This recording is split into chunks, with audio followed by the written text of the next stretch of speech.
Good morning. This is a pondering, sharing observations of what and concerns, things bothered about. Hopefully you'll find it interesting. Hopefully it'll be a blessing.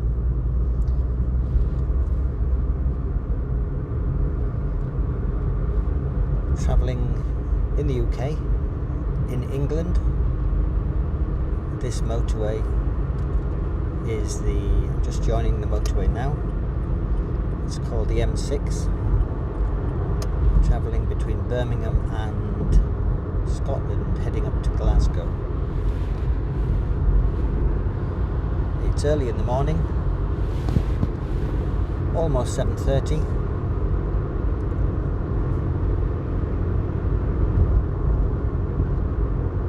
Just joined junction 17.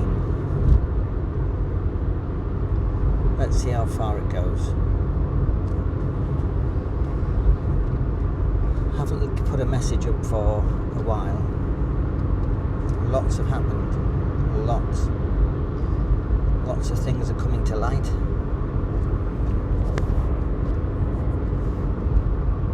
Are you awake? Am I awake? Are we ready?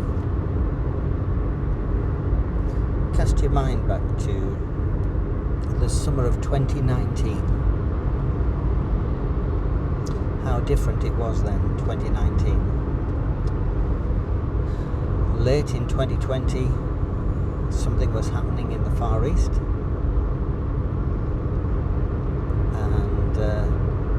So late in 2019, something was happening in the Far East. Early 2020, it was becoming obvious it was spreading.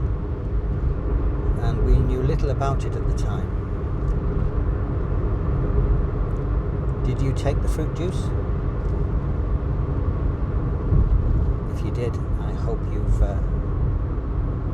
been seeking the Father intensely since then. Times have changed. They are changed now. It's as though we're in a different world. But what do I want to share? What's on my heart? Where we are? No. Well, yes. But it's more, are you actually ready? Are you awake? And are you prepared? What, for the world? Well, yeah, brace yourself. Things are unfolding and uncomfortable. This message could be listened at any part of the earth, depending on where you're living.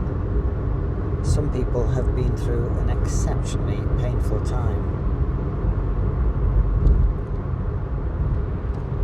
Others are not going through such a hard time. But life's uncomfortable. Prices, fuel, I could go on. You know exactly what's happening.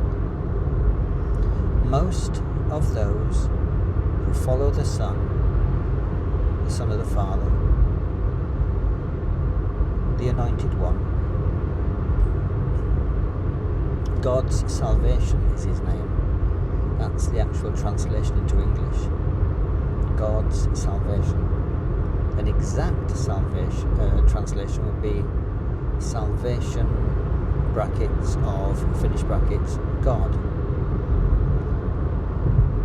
Hebrew Yeshua. English, well, you know his name in English. I'm trying to not get this censored and blocked, so I'm trying to be careful with what I say. So I'm talking about the Anointed One. He had to have come before the second temple was destroyed, according to Daniel. So he had to have come over 2,000 years ago. That had to be the case. And he did. According to the author of the first 5 books of the entire 66, he says the Father's going to send one like unto me. From among yourselves, he's talking about the nation he arose from. He you must hear. Now we jump forward to the time of his arrival, and if you go to book number 5,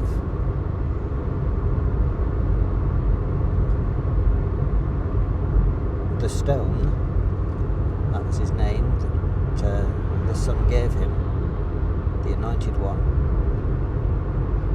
said anybody who does not listen to what he says will be destroyed. So it's important to hear what he says. I found out an interesting statistic. Apparently 8% of those who attend Sunday gatherings of the Son, the Anointed One, only 8% read the entire volume of 66 once a week. Wow, it's not many, is it? There's something in them. Many will say to me, he said, at the appointed day, and I'm on about the first book that's his, of the new collection.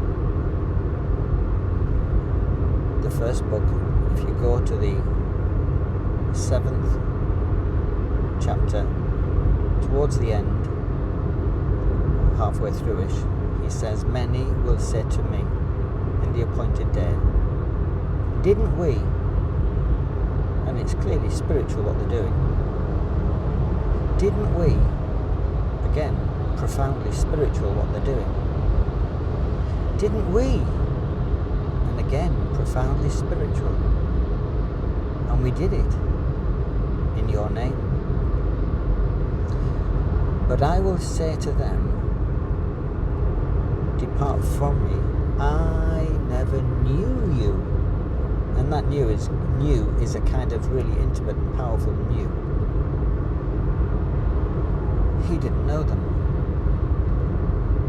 So the first question I'd say, okay, so you go to a gathering once a week, maybe twice a week, maybe 3 times a week. Maybe you're one of the 8%. The question is, does he know you? This is not a time to mess around. Does he know you? And do you know he knows you? Really, really important.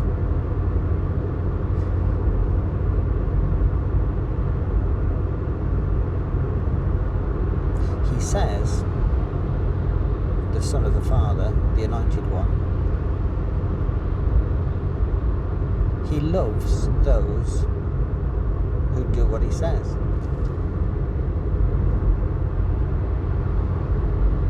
He defines anyone who chooses to follow him. He defines loving him as doing what he says. I must have shared this for over a decade.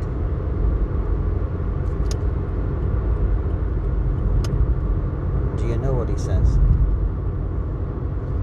If you don't know what he says, how can you do what he says? It's recorded in the first 4 small little books of the new section of the 66. Am I speaking in riddles? It is intentional. We're not to deny his name. If you deny his name, so what is his name? Yeshua is what the angel, the messenger, said his name should be. Yeshua. Is that the translation from their language into our language? No, that's what's called a transliteration. It's an attempt at placing what that word sounds like, not the actual word. The word is Yeshua. The R is God, short for God's name, and Yeshua, that's to do with salvation. God's salvation, that's his name. There is no other way. Zero. There is no other way. He is the only way. You need to know that and be literally captivated by that absolute truth. If any part of you, any atom of your being doubts that, that's problematic. Why, a question, a pondering, let's ponder a little bit. Why on earth did they do to him what they did? Well, it was written in verse 39, wasn't it? It spoke about him, and then of course once you pass the poets, you end up by coming across these mighty men who spoke revelations from the Father, from him, about him. And so it was said that this must happen. But my question is, why did they actually do it? And some of you might quote verses where, oh, they were blind. Have you ever heard of a thing called the Mishnah? There's also the Talmud. These are a vast collection of writings. I'm referring now to the Mishnah because that's the oldest part. There is another section that subdivides, as far as I can gather, but the Mishnah is what you would call the writings or collections of traditions and wisdoms passed down from the people of the Anointed One, his people from whom he came forth, the nation. These are men who claim to be followers of his Father, of him. And he collected them, the Mishnah. And parts of it are very important in one respect. So it'll record about the rules of the holy building in their capital city, how it was to function. Some of the things written down were really important, handed down from millennia past, but quite a significant proportion was a developing collection of traditions invented and applied by men who, whilst claiming to be followers of the One, became distracted by the world in which they lived and gather a name for themselves. If you think about the first chapter of the last book of the 66, it explains about the Anointed One in detail. And he speaks about 7 gatherings, 7 groups.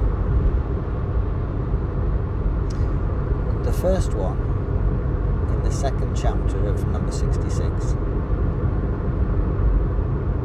he says he's going to remove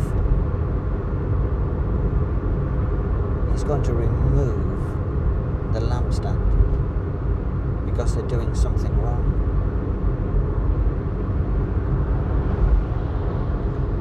They've left their first love. Oh dear. want to know exactly what he meant by that, and many do. Many seek to understand what on earth did he mean by that. It's simple. Go to the 5th book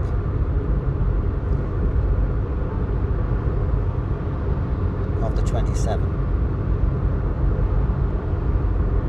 and go to the 20th section, and in there the man who leaving the nation heading to Damascus has this incredible encounter with the One.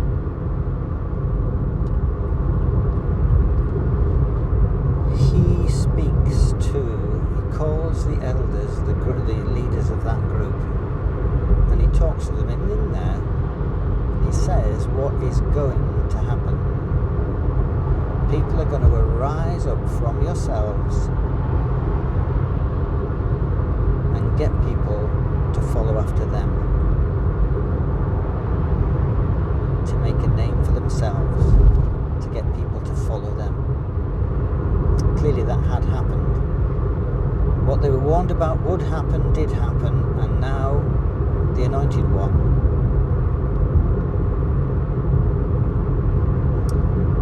the salvation of God, is speaking and explaining that is exactly what took place. And they have to return to their first love, the One. They were going to pay a high price if they didn't do that. Anyone will pay a very high price if they don't remain focused on the One. So the question is, whom do you follow? And we're approaching a time where many will be tempted to follow somebody, the One that's going to arise in this generation. And if you aren't rooted and grounded in what He says, the One says, the Anointed One, those 4 little books, book number 40, 41, 42 and 43 of the 66, if you are not rooted and grounded in those 4,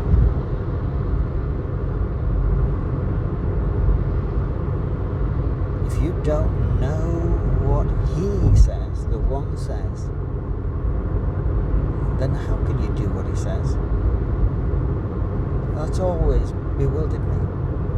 If you don't know what somebody says, how can you say you're doing what they say? If you don't know the law of this land, how can you say you keep it? Now, the law of this land is exceptionally deceptive. It's really impossible to keep the law of this land, and they make it deliberately complex. But that's not the case with the One, the Anointed One, the salvation of the Father. It's possible to know what He says and do what He says. By the way, have you got a paper copy? Make sure you have a paper copy. And which one do you use? Oh, well, I find the old ones really hard. Okay. Suggestion on the 2 copies you get. KJV original, not the 1611, that is a bit challenging to read, I understand that. But like the ASV, you need basically the original one. The NASV is not as good as the ASV. But you might say, I find it hard. Get both then. And the NASV will help you understand the ASV. And then get the KJV. Oh, that's expensive. Never mind. Save the money, buy it. And then, if you find that hard, get the NKJV in order to help you understand the KJV. But you need the KJV. And you say, oh, it has the these and the thous. God, they're dynamite. When he says thee and thou, when it says that, it's amazing. The NKJV loses this and the NASV loses it. When he says thee and thou, he's referring to the individual, that singular individual. When he says ye and you, he's talking to a group in the KJV. Really important. So read the introduction of the KJV. You'll need to do it a few times over time, and the same with the ASV, because it's slightly different in the way they apply. But what's clever about those two, and if you find them hard, buy the NKJV and the NASV, so that you can slowly get across to the originals. But it's amazing because the translation is known as a word for word. If you get the NIV, what they do is they translate what they believe is this sentence into what they believe that sentence means. Challenging.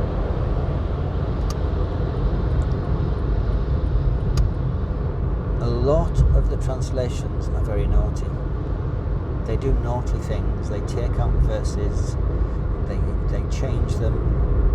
Your only protection is get those old copies, get those original copies, and work to understand them. It's hard. Oh my, did I used to find it hard. Dyslexic, challenging in the extreme. Now I don't, because I just kept doing it. I recently was recently, a couple of years ago, a few years ago, became so unwell that it subsequently led to 2 years ago, it was time to say goodbye. My total demise from this realm. Anyway, somehow they managed to drag me through. Don't know how they did it. Definitely the Father and the Son had a hand in that, with the Holy One who's with us. And I made it through, a surprise. And I started a new regime. I started no longer fast food at all. Started eating vegetables, which I'd never eaten, don't like them, didn't like them. Real berries, frozen, the cheaper. And eventually moved on to organic vegetables. Cruciferous, they call it. Started eating those. I found I've been doing this since. I really went onto it February of this year. Seriously and intensely went onto it. And when I did not like it. Oh my goodness. So I kicked out of my diet all carbohydrate. Rice, pasta, bread. All carbohydrate gone. And there I am, having this new diet. And just a few days ago, this is just February, we're now in the end of September, I cooked some butternut squash. I do it in a steamer on the gas hob. I cooked some butternut squash, half a sweet potato, a small one, some cabbage, cauliflower, an onion, some garlic. I think that'd be it. I used to hate that veg. Well, I cooked it, steamed it. Oh, and I put a bit of something in, some meat in the bottom, something, a fish or was it sausage, I don't know, but I put something in the bottom, steam it all in one pan. It seems really crazy. I steam it all and put it on the plate. Then I remove the skin of the sweet potato, slowly do that, and then I remove the covering, gouge out or scrape out the contents of the butternut squash, and I slowly take the garlic and I remove the contents, slowly pushing them out of the skins, by which time the meal's come down to a reasonably nice temperature. I drizzle over it some olive oil, and anybody would think yuck, yuck, yuck. Well, some wouldn't, but most would. It was delicious, and I thought, what has happened to me? I actually like this now. It's taken me, well, what's that? February, March, April, May, June, July, August, September, 5, 6, 7, 8 months. 8 months, and I really like it. It's taken 8 months to enjoy that food that for all my life was disgusting. My skin's changed. Anyway, I would encourage anybody to ponder and consider that, going back. So, I'll remove your lampstand. I was referring to understanding what he says and suggesting the KGV and the ASV. Well, I would suggest you also buy something called Strong's Exhaustive Concordance. And if you get it with there's one you can get. It's the Strong's Exhaustive Concordance book. I'm saying paper now, get paper copies. And it's a big book. It's got every single word in the KJV recorded. And it leads you to the original languages, both of the old section, the first 39, and the new section, the 27. But there's one that also has vines included within it. That's a useful one. So I'd recommend that. So I would not recommend it. I would say get it. Definitely get it. And have those 5 books. Now you might say, oh, but I like this translation or that. Yeah, I know people that like the Amplified. That's good, that's alright. That's good, I'm not complaining. Oh, I like the Living. Okay.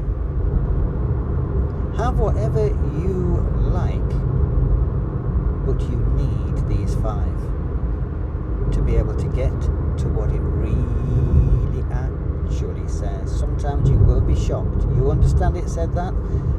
And no, it doesn't. So, I was going on about the first church of the 2nd chapter of the 66th. Removing their lampstand because they left their first love. You don't want to do that. When you read the 5th book, chapter 20 of the New 27, you will find that it's defined in there, following after other people. You don't want to do that. You definitely don't want to do that.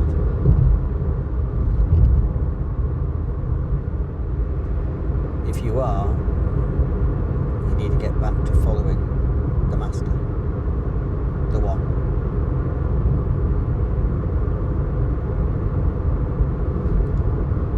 This is about getting prepared. The hour is late. Let's talk about it. So we're on that 66th, and let's move to the 3rd chapter. And of the 7 that's spoken about in chapter 2 and 3, let's look at number 6. The one before the last one, lukewarm. Look at number 6. Now, I would say go through all 7 and notice. What would you notice? So he is writing to 7 specific individual groups, called out ones. He is speaking to those specific 7, but he says in there, he who has an ear, use it. Do you have an ear? Do you have, as the 7th group are told, buy off me the ointment so you can see for your eyes? So what's the ointment? What's going to enable you to see? Well, I'll tell you. It seems shocking, this. How can you tell them? Who knows what that is? I actually know. because I was told at one time to do that.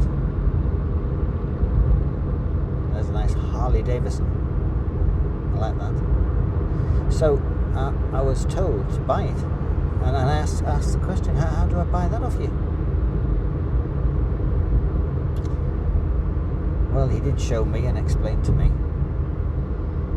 He actually said, well,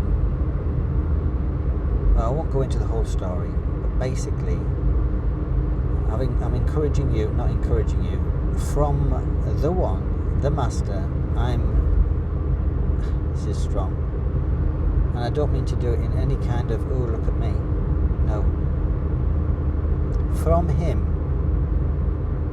it is not a request, it is not a suggestion, it is an absolute, unavoidable, non-negotiable command. Those first 4 contain his words, and so does number 66. And it's not an option, and it's not a suggestion. You are absolutely commanded to intently focus, take attention of, listen to what the one says in those first 4. And you might say, no, we're not. You are absolutely commanded by his Father. Do you remember when he went up that mountain with 3 and he began to glow and illuminate like the sun? A cloud descends when the stone makes a suggestion and says,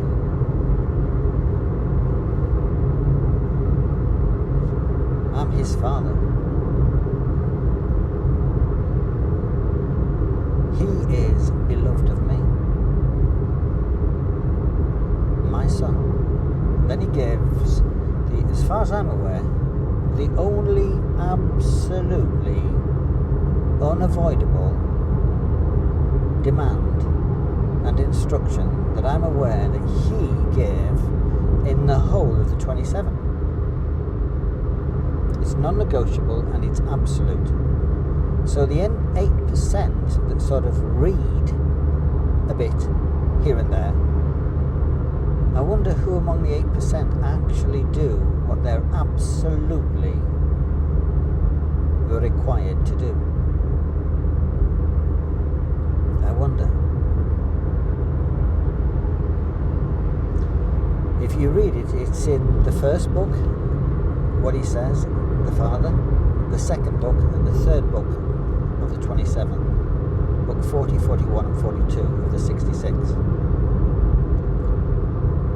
He absolutely says 2 words. Hear him. That's it. No dodge room, no get out. If you claim to be, and I'm not trying to be intense and heavy, but if you're claiming to be one who adheres to and gives your allegiance to that one, his Son, and how can you do it, especially if you've been one of those for over a year? How can you do it realizing how important the one is, the most important?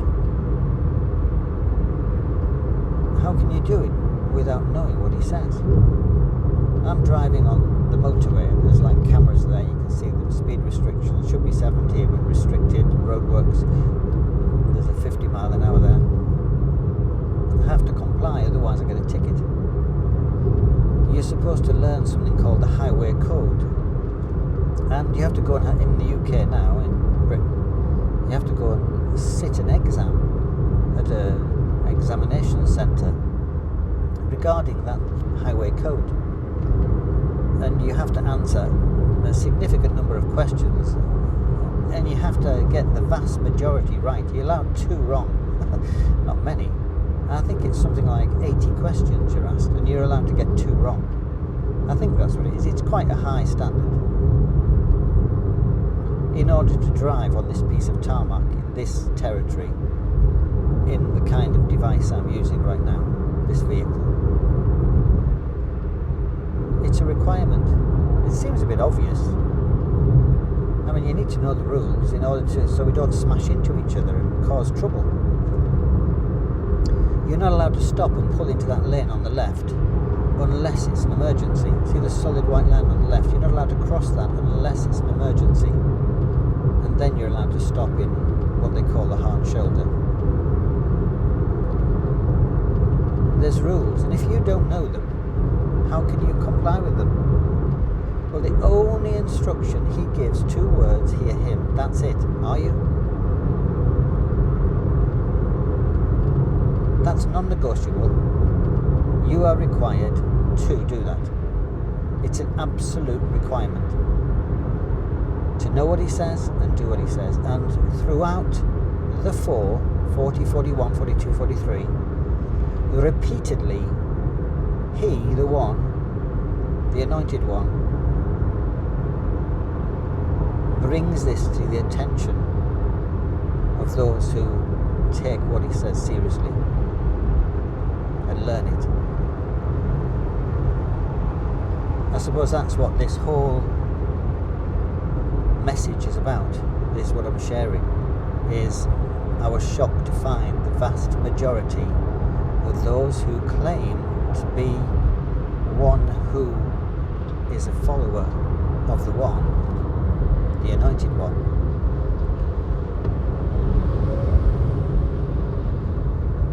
very few even read of these 66. And by the way, my experience, as I've been sharing this message for over a decade now, the vast majority love the first 39. And of the 66, they love 60 of them. 61 they really like. There's 5 they don't like and they don't bother with. There's 1 they don't read. That's the last one, number 66. They do not read that. Very few have anything to do with that. Too complicated. And the first 4, oh, it's nice. I've come across people who go out there and say the actual new section that we are subject to begins in not book number 40 or 41 or 42 or 43, but in 44. That's where it starts. So the old section, which is 39, is actually 43. The first 4 are of the old section. Now, what can you do with that? What can you do with that? They're actually totally nullifying why he came. For this reason I came. And people will say, oh, but that's the one reason he came. What happened on the wood? That was absolutely crucial. That's why I am clean. He paid for my cleansing. He cleansed me by what he did. And I regularly partake of the bread, and I also partake of the drink as a memorial, remembering what he did. That's absolutely crucial. But if you take away what he said, now, really, so that's a good point, because originally I was saying, why did they kill him? Why? Well, interestingly, they had this Mishnah, and what did they do? What did they do over time? Do you remember the traditions he mentions? You make the traditions of such importance that they're more important than the word, and consequently you nullify the word. That's what they did. And that Mishnah is all about the traditions and regulations and rules of those religious leaders over time, over hundreds of years. It records them. And so they turned away from the actual, which they were subject to, the first 5. Of the 39, the first 5 was the teachings that they were required to know and follow. And they interpreted them and changed them. Well, the equivalent of the first 5 of the 39 is the first 4 of the 27.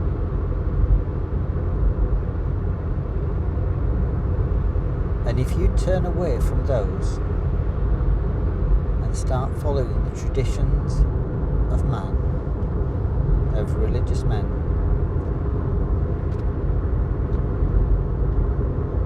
if that's what you choose to do,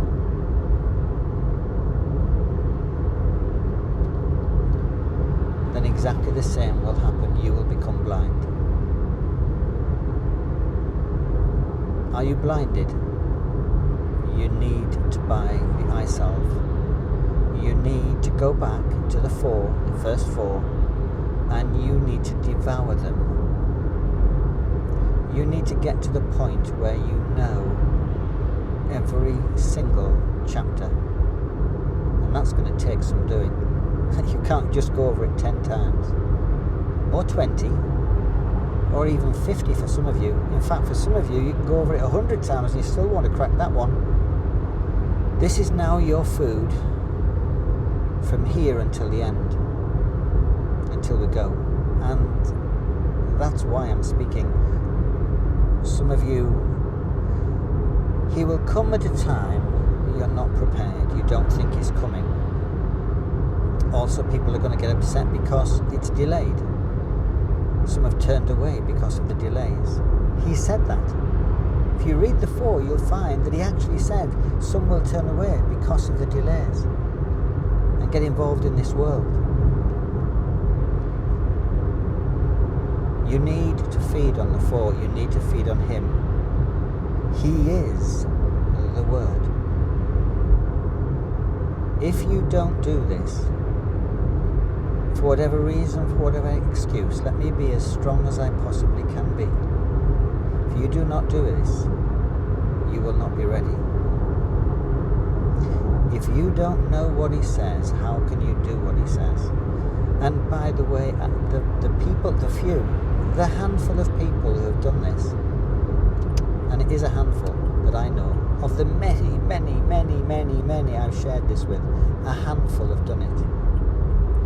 They said, they've told me, it was the hardest thing they've ever done in their life. They've never done anything harder than this. They grappled and battled, and it was difficult. There's an app you can get. It's the NKJV. I think it's called The Word of Promise. I know a number that got to grips with it by listening to it. By listening to it. That's a good idea. Going over it and over it and listening. That's what they did. And then I would encourage you, that's the NKJV. Nevertheless, still keep reading as well. You might say, oh, I can't. Do a little bit. I know people who couldn't read, and when they did that, started looking at it, they learnt to read. Isn't that amazing? So I would encourage you to do. Okay, there's my waffle, my talking. Sorry if it seems strong. Look at the price of fuel, £1.81. £1.81.9 pence per litre. Diesel £1.85.9. Crazy. Okay, shalom. Nice little Volkswagen sleeper camper van. I love a camper van. but I am aware this realm is not my home. So shalom, and hope you're blessed. I know you will be.